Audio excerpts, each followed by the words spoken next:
Les infections sexuellement transmissibles, ou IST, explosent en France. Ces IST sont responsables d'un certain nombre de pathologies.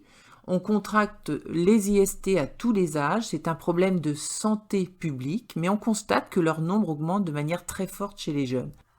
Comment se protéger des IST et éviter leur propagation? Nous allons identifier donc certaines d'entre elles.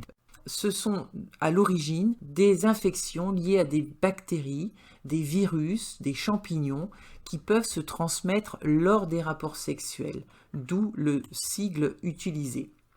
Pourquoi s'en protéger?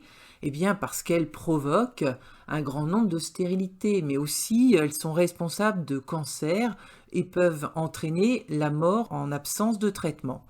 Et souvent, elles passent inaperçues. Il est parfois trop tard pour en guérir ou éviter les complications. Quelques exemples d'IST, la chlamydiose, qui touche un public jeune. Cela se caractérise notamment à partir de la période où un couple veut des enfants par une difficulté à enclencher une grossesse. Des examens plus approfondis montrent alors qu'il y a des trompes bouchées qui empêchent définitivement la rencontre des gamètes. Du coup, le recours à l'assistance médicale à la procréation est nécessaire, mais c'est une technique qui est longue, qui est difficile pour les couples et qui est coûteuse.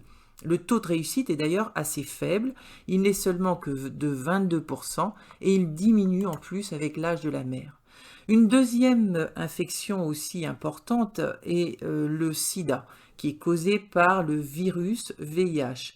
Alors, il est bien soigné actuellement, si on prend les traitements évidemment, mais il peut conduire encore à la mort des personnes infectées. Et la troisième infection qui est importante, c'est celle qui est liée au papillomavirus et qui peut être à l'origine du cancer du col de l'utérus. Cela concerne évidemment le public féminin et donc il est nécessaire d'avoir un suivi gynécologique annuel par la réalisation d'un frottis pour mettre en évidence une éventuelle contamination. Comment se protéger efficacement contre ces IST? Ça passe par la vaccination. Si on pense à ce papillomavirus, il existe un vaccin et il est conseillé chez l'adolescente dès les premiers rapports sexuels. C'est la période la plus propice à la contamination. Le garçon doit aussi se faire vacciner car il peut être porteur du virus et contaminer sa partenaire et on l'oublie assez souvent. Vous avez ainsi des jeunes femmes vaccinées qui seront mieux protégées contre ce virus. Alors, il n'y a pas de risque à se faire vacciner. Il y a plutôt des risques à ne pas se faire vacciner. Autre protection très efficace, c'est le préservatif. Lorsqu'il est bien utilisé, il évite les grossesses d'une part, mais il est également un bon allié pour se protéger contre les IST. À qui s'adresse ce préservatif?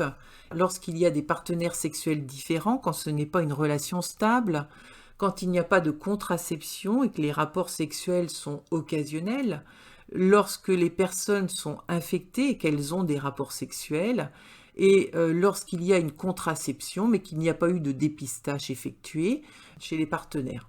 On se protège et on protège son partenaire. En parallèle de ce préservatif masculin, on a le préservatif interne. C'est une alternative intéressante, elle est utilisée par les femmes, mais également dans les couples homosexuels masculins.